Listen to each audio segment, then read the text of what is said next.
This episode is brought to you by Ivory Tree Portraits, where photo sessions are fast, fun, and totally kid-led, because when kids lead, magic happens. On April 26th, join them for a one-day-only Mommy and Me charity event at their Wayne and Newtown studios. For just a $75 donation, you'll get a 10-minute session and a digital image, all benefiting the Kin Wellness and Support Center, which supports Bucks County families facing cancer.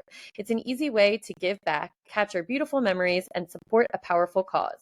Book now at ivorytreeportraits.com. Spots are limited.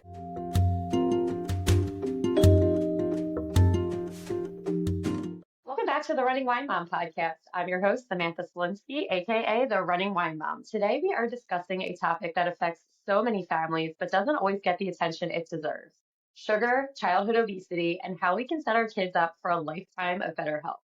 I'm beyond excited to welcome today's guest, Dr. Michael Goran, one of the world's leading experts on childhood nutrition, obesity, and the science behind sugar's impact on our kids' health. He's a professor, a researcher, and the co-author of the eye-opening book, Sugarproof: The Hidden Dangers of Sugar That Are Putting Your Child's Health at Risk and What You Can Do. Dr. Goran's research explores the gut microbiome, metabolism, and how the food industry plays a major role in shaping what kids eat and what parents can do to take back control. In this episode, we're uncovering the hidden sugars lurking in everyday foods, exploring how sugar affects kids' weight, behavior, and even brain development. Plus, we'll talk about how parents can make realistic changes without feeling overwhelmed or guilty. We'll also tackle big questions like, are artificial sweeteners really better? How can schools and communities support healthier choices? And most importantly, how do we find balance without making food feel like the enemy? So without further ado, let's welcome Dr. Goran. Welcome. Thank you, Samantha. Thank you for having me on your podcast. I am so excited to talk to you. Before we get into all of the sugar talk, we start each episode with our wine, and win of the week segment. I don't know, is wine okay for the sugar conversation? I guess we'll find out. We share our favorite bottle of wine, bet about something that has been bothering us, and celebrate our recent victories. So grab a glass, take a deep breath, and let's get started. So, Dr. Goran, what is your WINE of the week? Cheers. Cheers. Yes, cheers. Well, I just made myself a cup of genmaicha tea. I'm very into Japanese green tea of different varieties: sancha, genmaicha, matcha, hojicha. So I'm not a huge wine drinker. I like sake. Ooh, Yes, which is my favorite. I don't drink a lot of alcohol. for the better.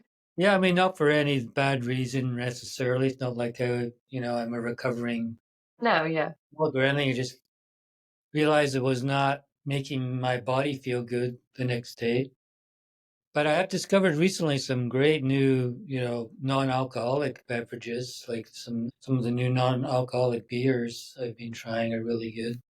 Have you tried the Athletic Brewing Company? I did just have one of those. I was about to say, yeah, just by accident because for our Christmas holiday gathering with my team, we went to a brewery and they had the whole range of those, and I had their stout, and it was really good. I ended up buying like a 6-pack to take home.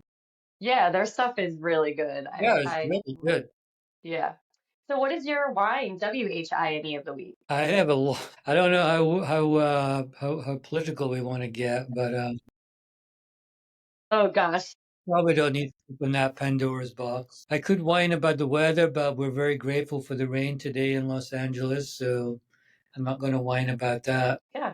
Okay. And what about your win? I'm always celebrating my team. I have such a fantastic team of people that on Thursday's my day of work. So I usually work at home, but on Thursdays I'm at the office, which I get to see everybody in person. And I just have such a fantastic team of people that are working with me. They make my job easier, seem easy, because they do all the hard work and I just have to show up and cheerlead the traffic and come up with the funding to get the projects done. But I'm so grateful for everything they do. That's wonderful. And having a great leader is the most important part of having a good team, I think. So that's wonderful. Yeah, they A call great reflection of yourself. me El Jefe.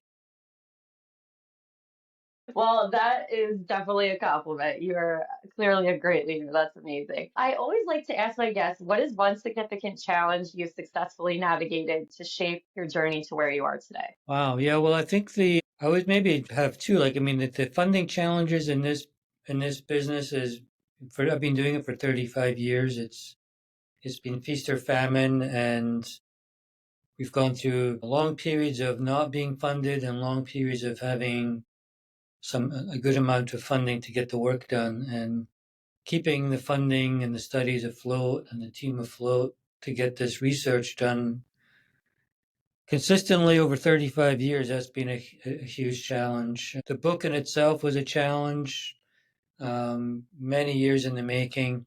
It was published in, in 2020, in the middle of the pandemic.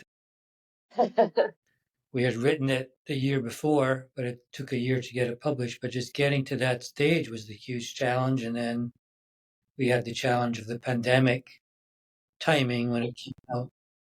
Yeah, to get at that point, everyone's like, we're just eating what we we can do to survive, and to comfort them. I feel like there was a lot of comfort eating in the Yes. pandemic times. Right? Yeah. It wasn't the best timing to, you know, talk to people about what they should and shouldn't be eating. Healthy Yeah, was just a pure survival period.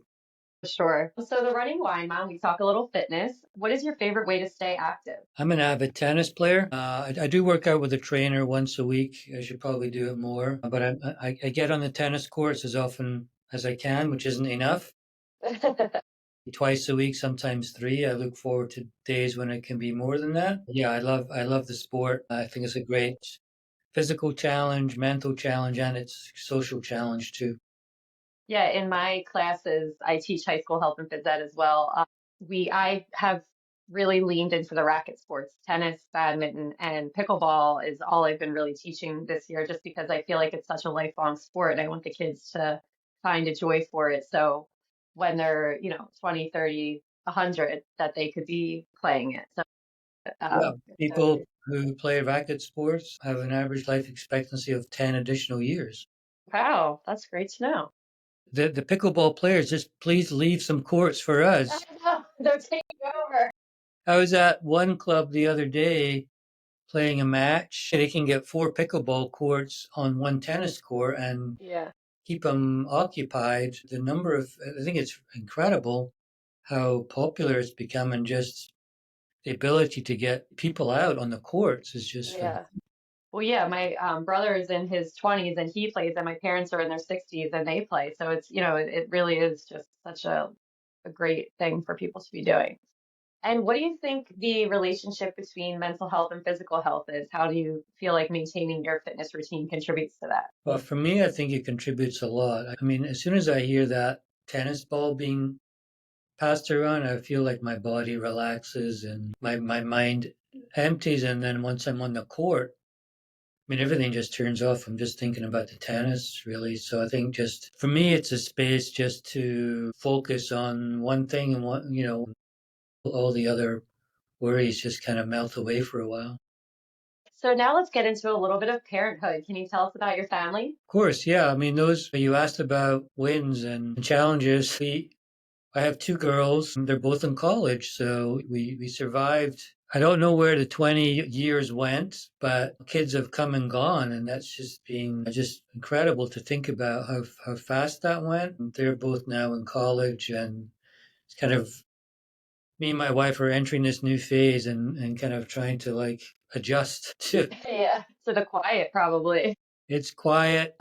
The nutrition, I mean, how our eating is changing and adjusting. That's kind of been interesting. Yeah, but we're both busy working away and just trying to enjoy the time. Looking forward to the next time we'll see our kids. Well, that's great. So looking back, what do you think that you were least prepared for in parenthood? I think the teenage years probably. I mean, the younger year. I mean, there was no preparation for any of it really, was there? Yeah. But when the kids were young, it's just fun, and you're like running on adrenaline and excitement, and it's fun. But I think things got a little challenging in the teenage years. Plus, in the midst of that, we had the pandemic. Hmm. My kids were in high school during that period. That was tough. But I tell you, what's really great, somebody was asking me about this the other day, and I think what's really gratifying is that even though there's challenges with parenting teenagers and you don't feel like you're getting anywhere and just getting a lot of eyebrow raising and sullen looks and people not listening to you, it's very gratifying because I think what I'm noticing, my wife is noticing too, that you get, first of all, your stock goes way up. Yeah. So appreciated as a parent once they leave the nest. It's Hmm. just incredible. So you're suddenly like super appreciated, and I think it's gratifying to see them find the things that you were trying to tell them about. Like the other day, we were laughing. My younger daughter calls us up out of the blue and says, "I have news, guys. I went to the gym today." The number of times we must have like tried to tell her to like go exercise, be fit, it would be good for your mind and your stress and your anxiety, and it just fell on deaf ears. But now, suddenly at college, has discovered that going to the gym is kind of fun, and that was very gratifying. Yeah. I still remember my freshman year of college calling my parents and just saying, like, I just need to thank you for everything that you did because I was probably very tough in high school, but like the minute that you're away, you do really, it's like this light switch that goes off that you're like, oh my goodness, I can't believe how wonderful my parents really were and they prepared me. Yeah, so stick with it. You're not going to get a lot of gratification. I mean, more definitely if your kids are younger, then there's gratification like goes way down and respect and appreciation goes way down. But it kind of like bounces back up. Good, good. It's like the toddler years are like up top, and then as they get into like the, preteen and teen, it's down, and then when they leave, all right, it's like a little roller coaster. I'll be ready for it. Long drawn roller coaster. Yeah. So what do you think your parenting style is? My wife and I differ on that a little bit. Maybe the balance is good. I'm a bit more like a bit more distanced and providing the safety nets and the environment and but not like was never like on top of people. I kind of shied away from taking on issues and getting into stuff. Yeah. Maybe a little bit more of an avoider. Especially with girls. It's hard. Yeah, I was going to say, and maybe I had an excuse for that in that dealing, talk with girls, it was a little harder and it was easier for my wife to talk to my girls about whatever it was that they were struggling with. And what is one piece of advice that you would give to other parents? Hang in there. As we say in tennis, one shot at a time or one point at a time.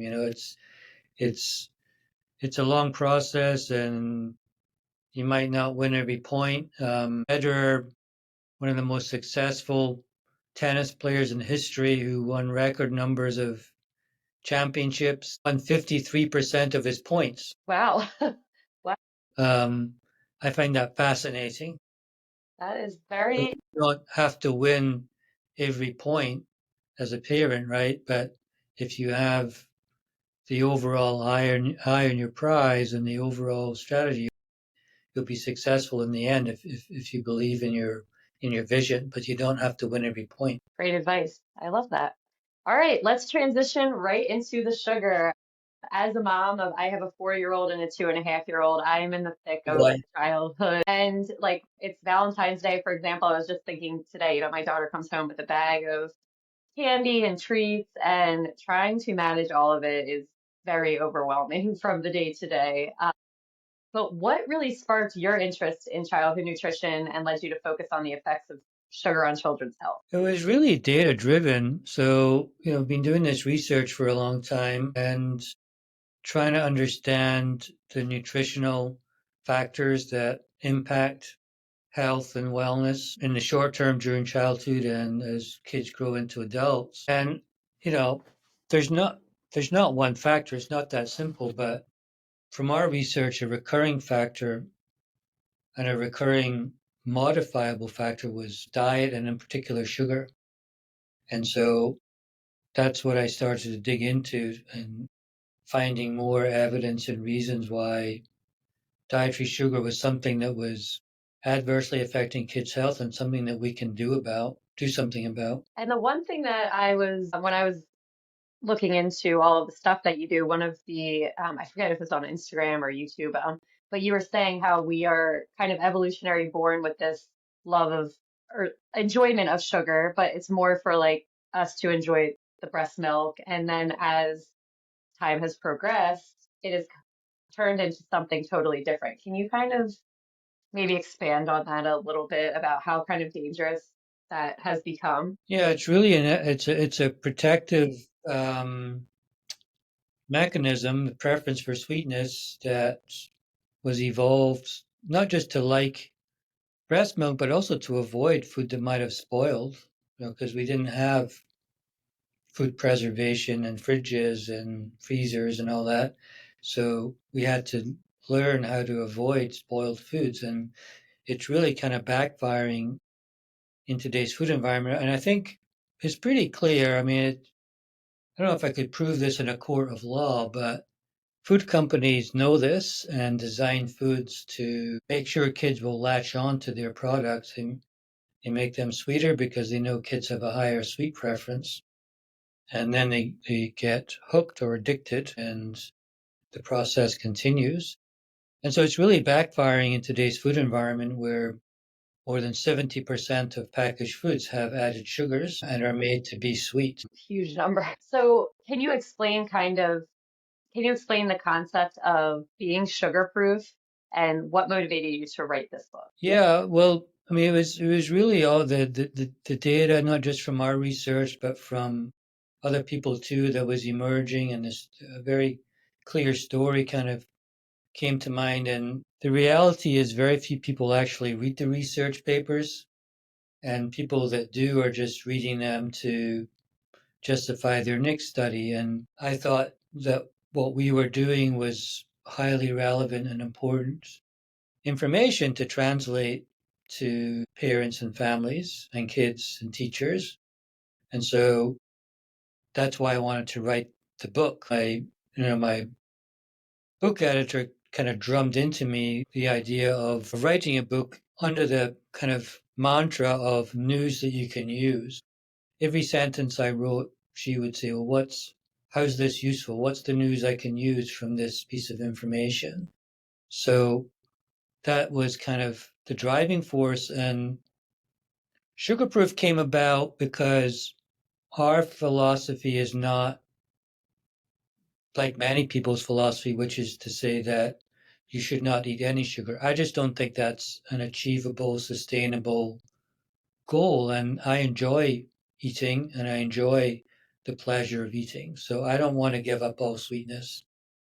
And Sugarproof came from the concept of, let's say people are familiar, your listeners are familiar with baby proofing, right? When you brought your baby home from the hospital, you baby proofed your house because the environment of your house might not have been safe for your kids. So you plugged the electrical outlets, you put a barrier up at the stairs, and you made it safe for your kids to kind of explore and learn. And Sugarproof is the same. We have this environment, sugar is, pouring down on kids every way they turn: school, grocery store, home, birthday parties, Valentine's Day, Halloween, Christmas, Easter. Never ending. Never ending. But the question is, how can we sugarproof our environment so that we don't have to not bring our baby home from the hospital or not take our kid to the beach? We sunproof our kids at the beach. So Yep. how do we make the environment safer for kids, and so that they can be brought up to learn what's a healthy amount of sugar that they should be eating? Yeah.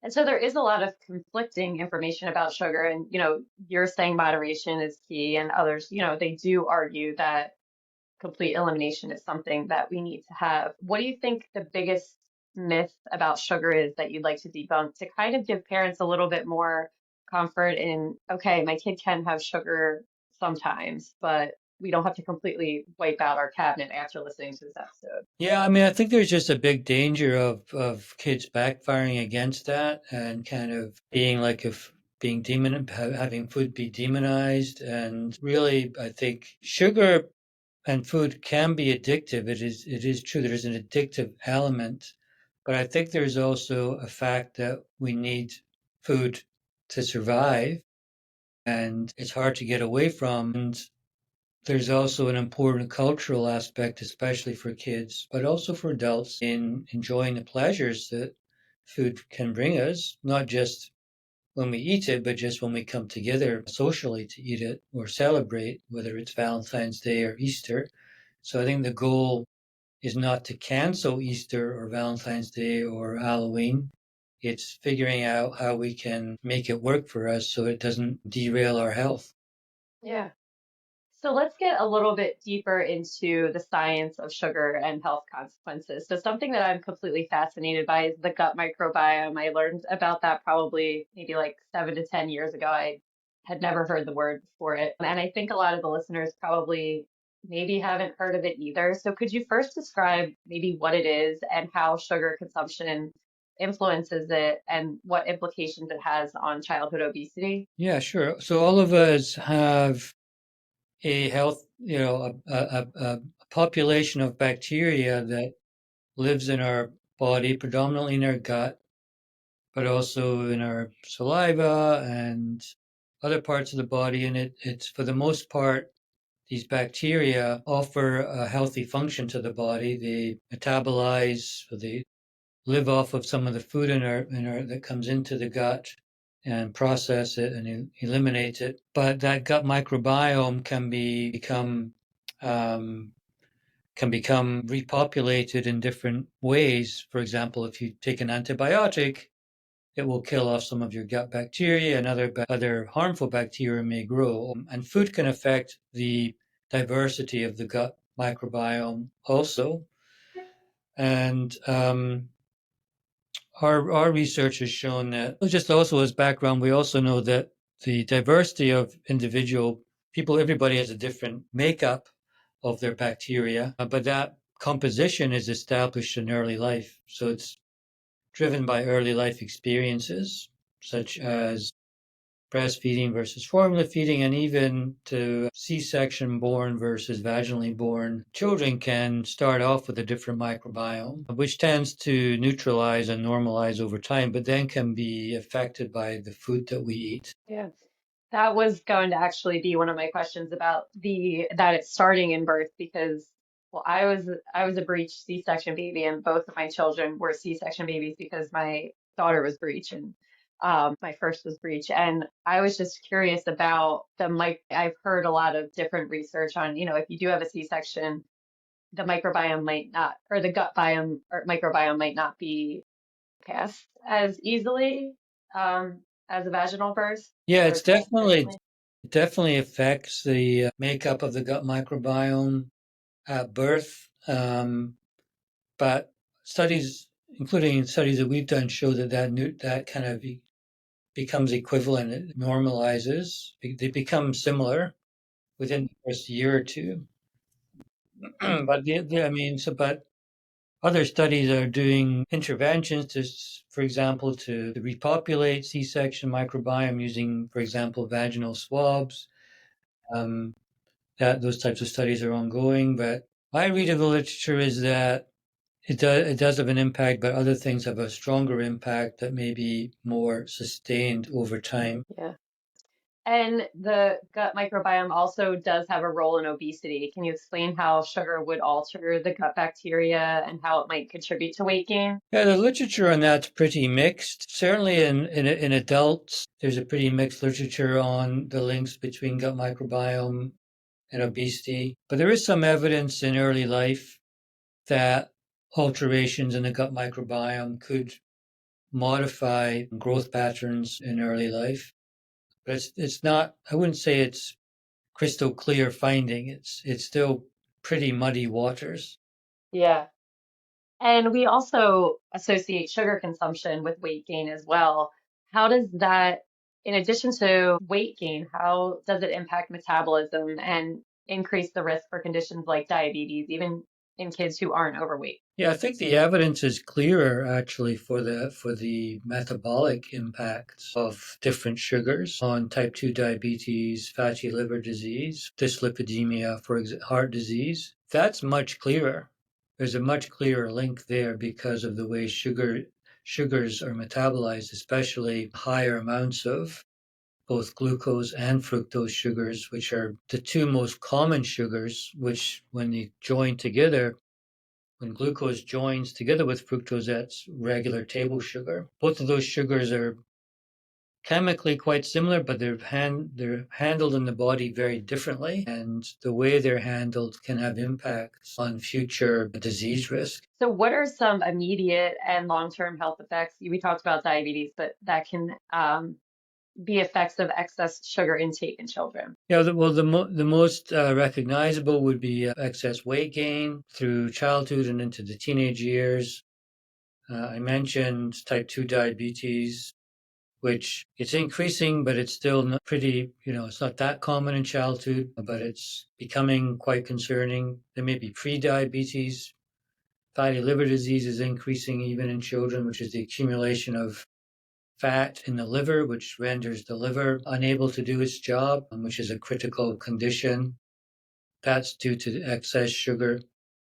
But then we also have other outcomes that are non-physical outcomes, such as impacts on learning and academic performance, cognitive outcomes, skin conditions, acne, mental health conditions, ADHD, for example, anxiety, have all been associated with increased sugar consumption in childhood. All right. So now that we know all about what sugar does, let's talk about what parents can do. What are some strategies? If a child is already consuming a high sugar diet, what do you think the best way for parents to kind of gradually transition them to a lower sugar lifestyle without resistance would look like? Yeah, there's multiple ways to do that. It kind of depends on a lot of factors, such as how old are your kids, if you think you're going to get buy-in or not. One way to do it, if you think you're going to get buy-in from your family, is even though I said I don't advocate sugar elimination completely, there is some value to doing it for the short term, for say 7 days, just as a way to reset the body. It's kind of like a control alt delete because it resets those sweet taste preferences that we were talking about earlier. And it's a good way for you to find out where all the added sugars are hidden in your everyday products. So that's one way to do it. The other way is to just gradually work on eliminating some of the big culprits, one of which I would guess for most people is liquid sugars, sodas, juices, energy drinks, and so on. Those are probably the biggest source of added sugars, and that you can do by just deciding not to bring them into the house. Yeah. That's the biggest And thing I can give you right there. that's so true because we are the ones that are in charge of really the feeding. And I know some parents, after they listen to this, might say, well, I don't have enough time. I'm so busy. We have all these events, all these activities and school and work.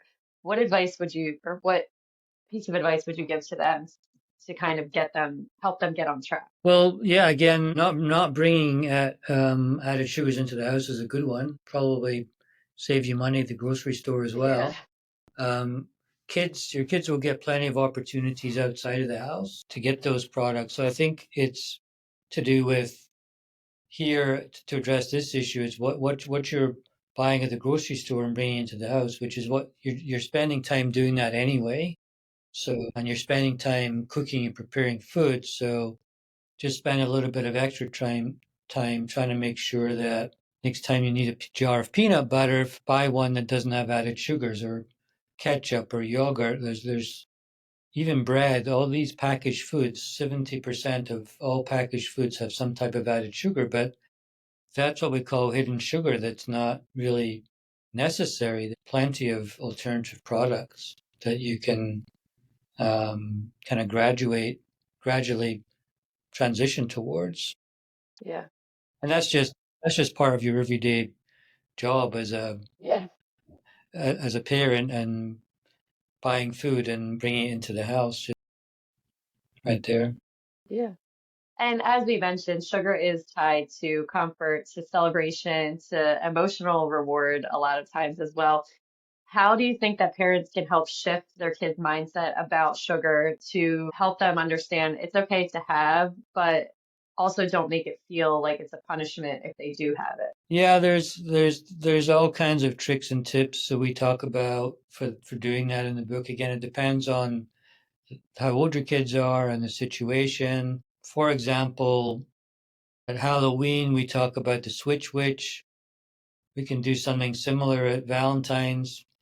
You know, the switch witch comes at night.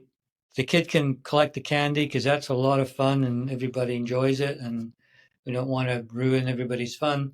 But then you come home and you say, okay, how many bits of candy do you want to keep out of this huge mountain? And they might surprise you and say, I'd like to keep 10 pieces. And you're like, okay, great. Let's give the rest to the switch witch. And so the switch witch comes along that night, it's kind of like the tooth fairy, and takes away the excess candy and leaves a little toy or present or even just a little card of gratitude or love or whatever you think your child will appreciate. So I there's love things like that. that you can do, or if you're going to a birthday party and you know that it's going to be a sugar fest, try to get your kids to have something healthy in their stomach, a nice snack or meal before they go, so they're not going there hungry and ravenous and eating everything up without thinking about it.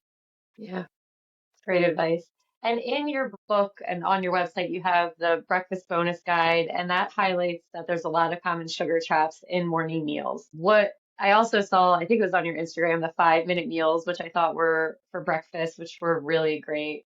What do you think are some quick and nutritious breakfast swaps, or your favorite quick and nutritious breakfast swaps that kids will enjoy? Yeah, and I'm happy to share that with your listeners, by the way. It's a free PDF that we have available that has 101 different tips for breakfast, depending on how long you have, because we know, well, it's long gone for me, but I remember when my kids were little, it was It's so crazy. a big rush. You have to get everybody ready and out the door quickly. So Yeah.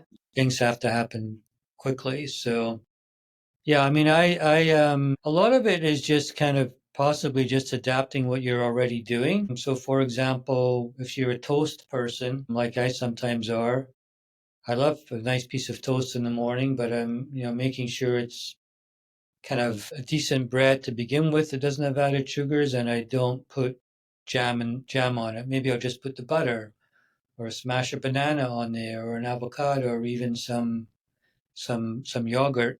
A lot of the times it's just small kind of tweaks to what you're already doing to transition away from sugar to something that's more protein, more fiber, because that's going to keep your kids satiated for longer during Yeah, this. perfect. And I will share that and I'll link it as well. That'll be great for I know so many people in my life need it, and I'm sure most of the listeners do too. Ideas are like the trying to figure out what to do for breakfast is always the the big one, and then trying to get them to eat it is always in a timely manner is always Yeah, difficult. Yeah. So let's talk about a little bit with community and policy. I work in a school and I see some of the way that the school lunches are. I need to know, what role do school and communities play in shaping children's dietary habits and how can they really help support healthier choices? Because sometimes also this might be like the healthiest meal that some of the kids get, and depending on where they are, what their economic statuses as well. So, what do you think that schools and communities can do to kind of help? yeah, I think that's a big issue. If schools together is probably one of the biggest restaurant chains in the country, right? Yeah. They're providing a lot of food for a lot of kids. And I've done some work with an organization called Eat Real. Mhm. Eat Real has a terrific program where they work with school districts to help them transition their meal system to meet their guidelines. And it's, you know, it's a process that can take a year or two, and it requires buy-in from school leaders, obviously, to make that happen. That might not be happening in your school, so sometimes as a parent, you have to be the advocate.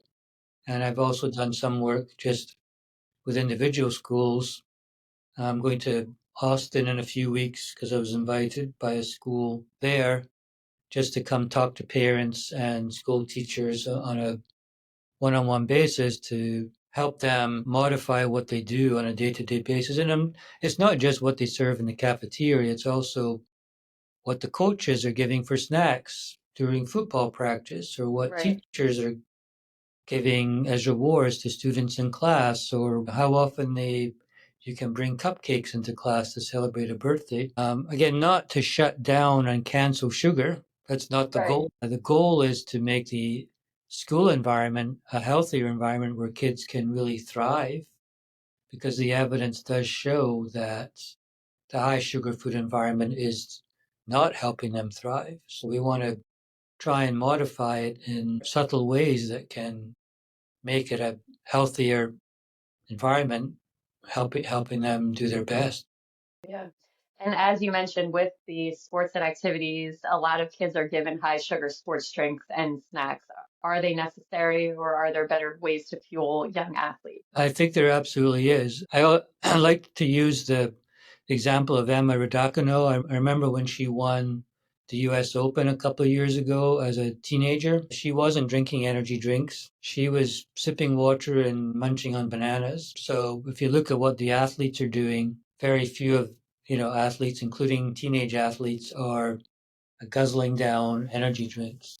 Right. So I really, that would be a good kind of role model example. Yeah. So I don't really get why they have become so popular. I think it's been driven by social media and marketing.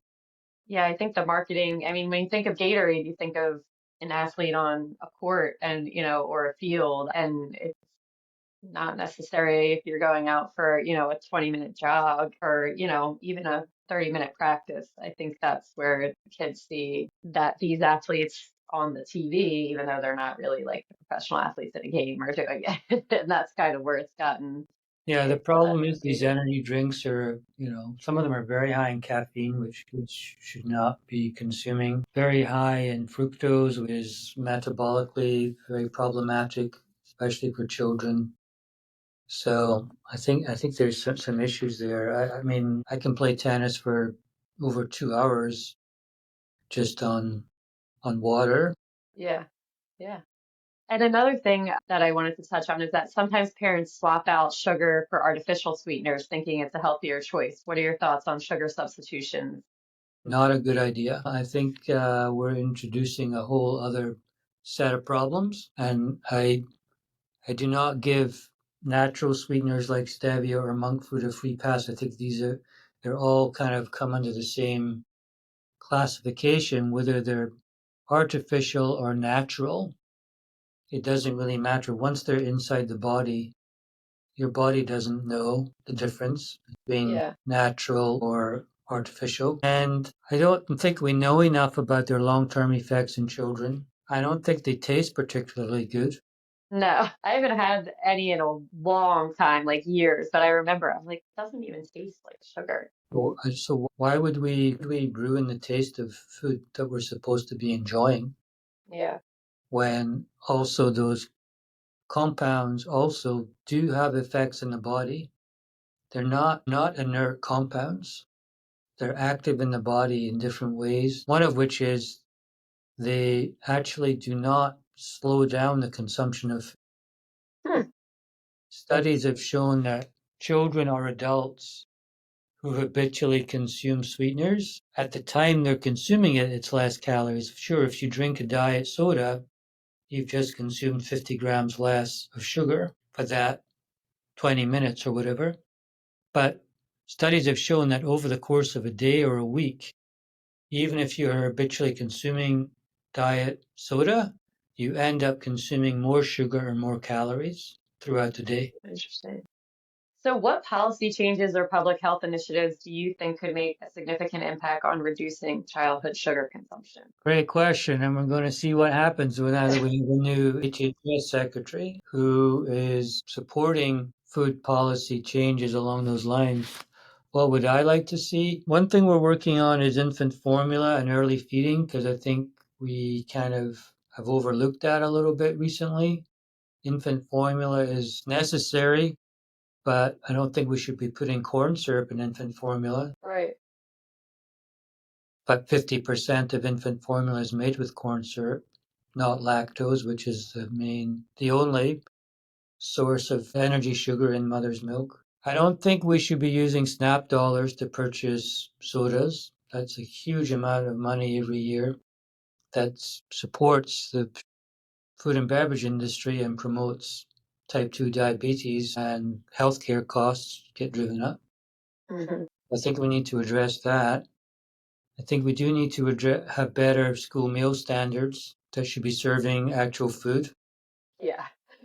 Yes, please. Some of the stuff, I mean, I don't walk in my cafeteria much, but when I do, I'm like, Yeah, I mean, need to serve actual food to actual kids who need food to thrive. I think the food subsidies are all messed up. We should, we ought to have better subsidies for farmers and for growing healthy fruits and vegetables. yeah. Well, hopefully those will come in with some changes. I don't know. We'll see. I think something needs to be done just because it's, again, as a phys ed teacher, seeing a lot of the high school kids not, I mean, being obese, but like not being able to move the way that they should be able to move in their youth is hard to watch. And, they're coming in with Takis in the morning and energy drinks, and that's what their breakfasts are. So I know that, I can imagine what their lunches and dinners are. So it's hopefully some policy changes will come into play where at least if they're choosing a junk food, it will be a cleaner junk food. As Maybe. we say, quality junk. Yes, quality junk. So you have given us so much information. If there was one takeaway you hope every listener walks away with after hearing this conversation, what would it be? I keep coming back to the tennis analogy. I'm sorry, just like Okay. this. One point at a time, and it's the same for addressing this issue as a parent or as a teacher or whatever. It's one point at a time. As I said earlier, you're not going to win all those points. That's okay, but it's not like you have to make a drastic wholesale overnight change. That's probably going to not work anyway. But so just take on small issues one point at a time and one day at a time, and have your eye on the final. Awesome. Well, that's going to be a great way to wrap it up.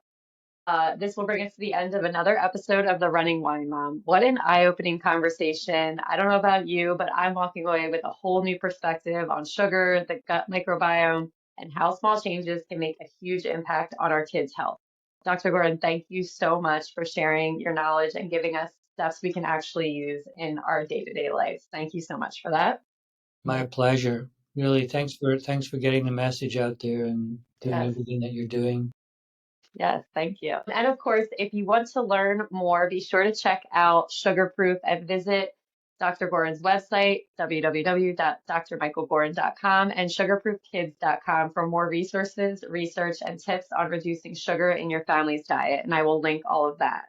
As always, if you enjoyed this episode, please consider subscribing, leaving a review, and sharing it. You can follow me on Instagram at @therunningwinemom_. And Dr. Goran, where else can the listeners find you? We do have an Instagram account. I'm not posting there too much, but we have a huge feed of information on there at Sugarproof Kids on Instagram. That would be our main channel where we were posting daily for many, many years. So we're on pause right now, but the information's still out there. Yeah. All right. Well, thank you so much for joining us today. Remember, you are strong, you are capable, and you are all amazing. Until next time, keep running, keep sipping, and keep embracing the joy of parenthood. Cheers. And I will be back next Tuesday. Thank you. Cheers. Thank Cheers. you.